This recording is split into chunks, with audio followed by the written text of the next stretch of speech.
അകന്നു പോയി ഞാൻ, ഏറെ ദൂരം അകന്നു പോയി ഞാൻ,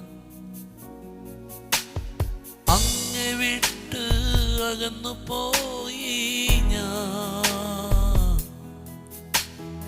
ഏറെ ദൂരം അകന്നു പോയി ഞാൻ. അമ്മയേക്കാൾ സ്നേഹമേകി നീ ചേർത്തണച്ചു തോളിലേറ്റി നീ, അപ്പനേക്കാൾ സ്നേഹമേകി നീ ചേർത്തണച്ചു തോളിലേറ്റി നീ, ഇത്രമേ ഇത്രമേ ഇത്രമേ ഇത്രമേ സ്നേഹിപ്പാൻ ഞാനെന്തുള്ളൂ, സ്നേഹിപ്പാൻ ഞാനെന്തുള്ളൂ. വോയിസ് ഓഫ് ലവിൽ ഇന്ന് കർത്താവ് നമ്മോട് സംസാരിക്കുന്നത് സങ്കീർത്തനം 62-11 വാക്യമാണ്. ബലം ദൈവത്തിനുള്ളതെന്ന് ദൈവം ഒരിക്കൽ അരുളി ചെയ്തു, ഞാൻ 2 പ്രാവശ്യം കേട്ടുമിരിക്കുന്നു. ആമേൻ. കർത്താവ് സംസാരിക്കുന്ന വാക്കുകളൊക്കെ സത്യം പറഞ്ഞാൽ അത് ഒത്തിരി ലോങ് ആയ വാക്കുകളല്ല, കുറച്ച് കാര്യങ്ങളാണ്.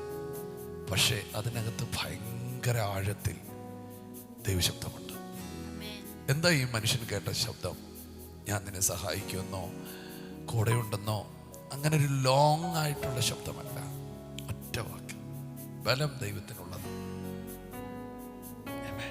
ബലം എൻ്റെ. ഒരൊറ്റ ശബ്ദം കേട്ടു. ചില സമയങ്ങളിലൊക്കെ ഒത്തിരി ലോങ് ആയിട്ടൊന്നും ദൈവശബ്ദം കേട്ടെന്ന് വരത്തില്ല. സിമ്പിളായ ചില വാക്കുകളായിരിക്കും കേൾക്കുന്നത്. ആ നിരാശയോടെ ദുഃഖത്തോടെ ജീവിതത്തിൽ ഭയങ്കര തകർച്ച അനുഭവിച്ചപ്പോൾ നീണ്ട 40 ദിവസങ്ങൾ ഓടി ഹോരേബിലെത്തിയപ്പോൾ ആ ഏലിയാവിനോട് എന്താ പറഞ്ഞേ? ഒരു മൃദുസ്വരം. പക്ഷെ അത് മതിയായിരുന്നു അവന്റെ ലൈഫ് മാറ്റാൻ. ഈ സങ്കീർത്തനത്തിൽ പറയുകയാണ്, ഞാൻ ദൈവത്തെ നോക്കി മൗനമായിരിക്കുക.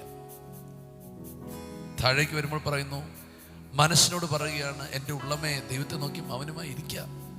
നമ്മുടെ ജീവിതത്തിലൊക്കെ നിശബ്ദമായിരിക്കേണ്ട കുറെ സമയങ്ങളുണ്ട്. പ്രാർത്ഥിച്ചെല്ലാം കഴിഞ്ഞ് ഒന്നും കാണാത്ത ചില നിശബ്ദമായ സമയങ്ങളുണ്ട്. ഒന്നും നടക്കത്തില്ലെന്നൊക്കെ തോന്നും. പ്രാർത്ഥനയൊന്നും ഫലവത്തല്ലെന്നും ചിന്തിക്കും. പക്ഷേ ഭക്തൻ പറയുകയാണ്, ഞാൻ മൗനമായിട്ടിരിക്കുക. അറിയിക്കേണ്ട ഇടത്ത് ഞാൻ അറിയിച്ചു, കേൾക്കേണ്ടത് ഞാൻ കേട്ടു. ഇനി ഞാൻ മിണ്ടാതിരിക്കുക. നിങ്ങളുടെ വിഷയങ്ങൾ ദൈവത്തോട് പറഞ്ഞ ശേഷം അതിനകത്തൊരു ദൈവശബ്ദം നിങ്ങൾക്ക് കിട്ടിയെങ്കിൽ പിന്നെ നിങ്ങൾ മൗനമായിരിക്കുക, ശാന്തമായിരിക്കുക, സ്തുതിച്ചുകൊണ്ടിരിക്കുക, പ്രാർത്ഥിച്ചുകൊണ്ടിരിക്കുക.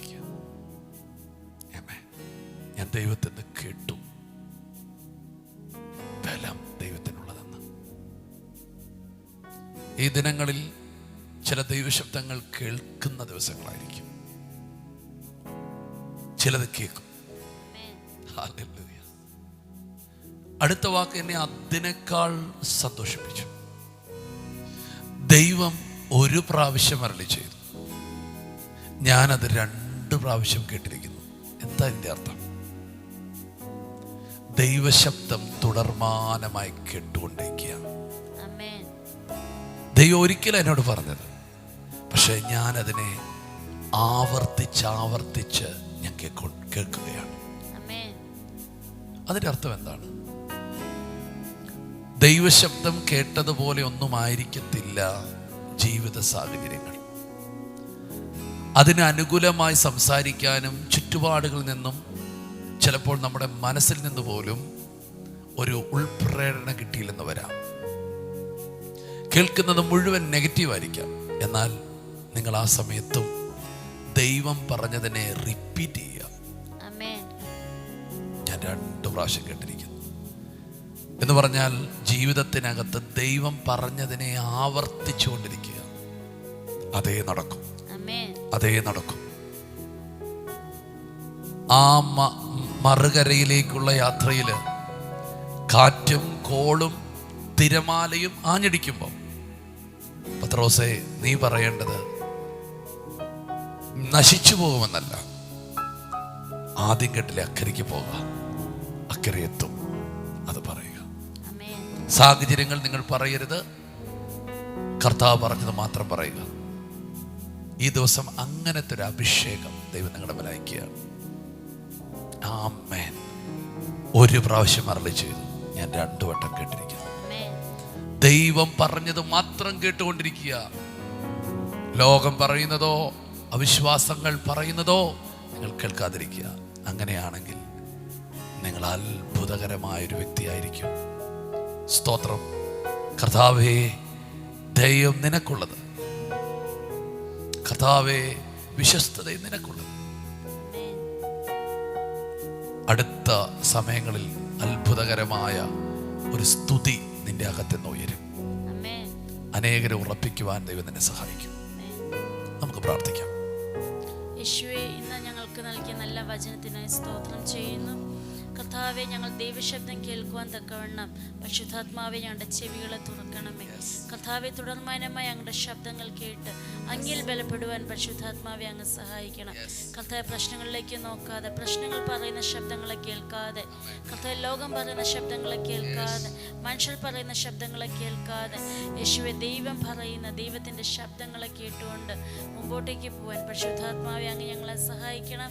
കർത്താവ്, അതിലൂടെ ഞങ്ങളെ സ്തുതികൾ, കർത്താവെ, പുകഴ്ചകളെല്ലാം അങ്ങ് ഞങ്ങൾക്ക് നൽകുവാൻ പോകുന്നതിന് നന്ദി പറയുന്നു. ഈ കേൾക്കുന്ന ഓരോ വ്യക്തിയും യേശുവിൻ്റെ നാമത്തെ അനുഗ്രഹിക്കുന്നു. ഇന്നത്തെ ദിവസത്തെ അനുഗ്രഹിച്ച് പ്രാർത്ഥിക്കുന്നു യേശുവിൻ്റെ നാമത്തിൽ. ആമേൻ. ഈ വചനത്തെ നിങ്ങൾ മറക്കാതെ കേൾക്കുക. അതെ, ദൈവശബ്ദം കേൾക്കും, നിങ്ങളത് ആവർത്തിക്കും. ആരൊക്കെയോ പറഞ്ഞ ചില വാക്കുകൾ നിങ്ങളെ അലട്ടുന്നുണ്ട്. യേശുവിൻ്റെ നാമത്തെ അത് മാറട്ടെ. ചില നെഗറ്റീവ് വാക്കുകൾ കേട്ട ദുഃഖങ്ങൾ മാറിപ്പോകട്ടെ. ഞങ്ങൾ ഒരുമിച്ച് ബ്ലസ് ചെയ്ത് ഇന്നത്തെ ദിവസത്തെ അസാധ്യമെന്ന് പറഞ്ഞ പല കാര്യങ്ങളും സാധ്യമാക്കുന്ന ദിവസമാക്കി തീർക്കട്ടെ. യേശുവിൻ നാമത്തിൽ നിന്റെ ജനത്തെ അനുഗ്രഹിക്കുന്നു. അത്ഭുതമായിരിക്കട്ടെ യേശുവിൻ നാമത്തിൽ തന്നെ. ആമേൻ. God bless you. ദൈവം അത്ഭുതകരമായി ഞങ്ങളെ സൂക്ഷിക്കട്ടെ ഈ ദിവസം. ശലോം.